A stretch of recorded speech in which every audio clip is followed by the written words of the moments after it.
CM योगी के कड़े निर्देश के बाद पुलिस की वेरिफिकेशन ड्राइव लगातार झुग्गी बस्तियों में चल रही है। इसके बाद लखनऊ में असर भी दिखा। यहां अवैध बांग्लादेशी घुसपैठी और रोहिंग्या भाग रहे हैं। मेरठ, कानपुर में भी पुलिस लगातार ऐसे लोगों के खिलाफ छानबीन कर रही है।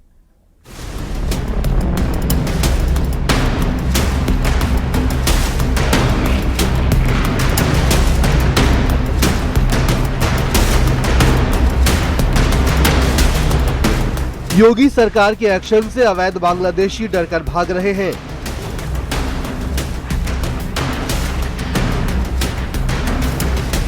हाल ही में पुलिस ने बांग्लादेशी घुसपैठियों और रोहिंग्याओं की पहचान के लिए लखनऊ के डालीबाग इलाके में झुग्गी झोपड़ी में दस्तावेजों की पहचान की थी। इसके बाद कई संदिग्ध फरार हो गए। डालीबाग इलाके से लोग बस्ती खाली करके भागे।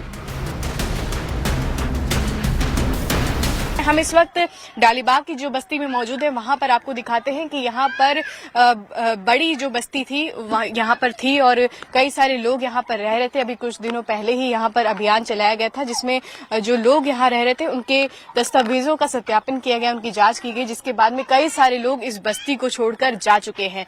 बताया जा रहा है कि उनकी जो आइडेंटिटी थी वो क्लियर नहीं थी, तो ऐसे में बस्ती ये खाली कराई जा रही थी और अवैध रूप से क्योंकि ये बसाई गई है तो यहाँ पर उनको बोला भी गया था कि जाने के लिए, लेकिन जब कागजों की जांच आई और जब सख्ती बढ़ी तो यहाँ से कई सारे लोग जा भी चुके हैं। पुलिस की चेकिंग के दौरान पता चला कि यहाँ पर एक झुग्गी में अवैध मदरसा भी चल रहा है।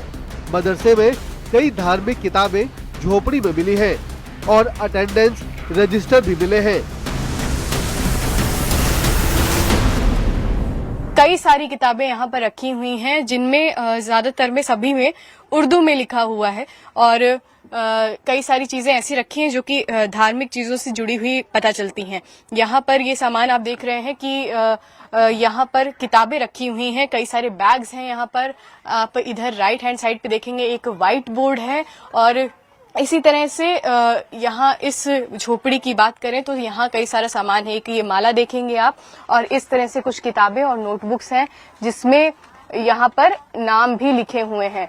आपको यहाँ पर नाम बताते हैं, यहाँ पर कई सारे नाम लिखे हुए हैं। ये एक अटेंडेंस रजिस्टर जैसा पता चलता है। यहाँ पर मेरठ में भी ऑपरेशन घुसपैठिया चलाया जा रहा है। ड्रोन से भी घुसपैठियों पर नजर रखी जा रही है। मेरठ पुलिस अभी तक 6500 से ज्यादा घुसपैठियों के बारे में जानकारी इकट्ठा कर चुकी है।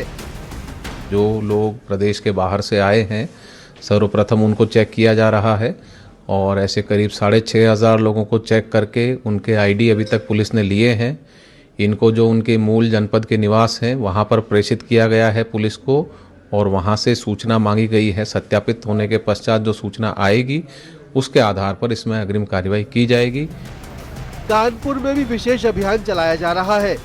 इसके लिए पुलिस की स्पेशल टीमें बनाई गई हैं, जो झुग्गी बस्तियों में जाकर बांग्लादेशी घुसपैठियों, रोहिंग्याओं की तलाश में चेकिंग कर रही हैं। खुद पुलिस कमिश्नर ने अवैध रूप से बसी बस्तियों में जाकर वेरिफिकेशन किया।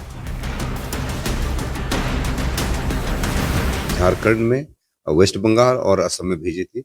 हमारी टीमों ने वहां पर वहां की पुलिस के सहयोग से वेरिफिकेशन का ड्राइव चलाया है और मैक्सिमम जो हमारे यहाँ से जिन लोगों का हम लोग सूची लेके गए थे उनके सत्यापन जो आइडेंटिटी कार्ड थे तो काफी का सत्यापन हो चुका है और टीमें जैसे ही वापस आ जाएंगे तो उनकी जो फाइंडिंग्स हैं उसके साथ उसको आपके साथ साझा करेंगे। कानपुर के थाना कल्याणपुर इलाके इंदिरानगर में बनी दर्जनों झुग्गियों में यह अभियान चलाया गया।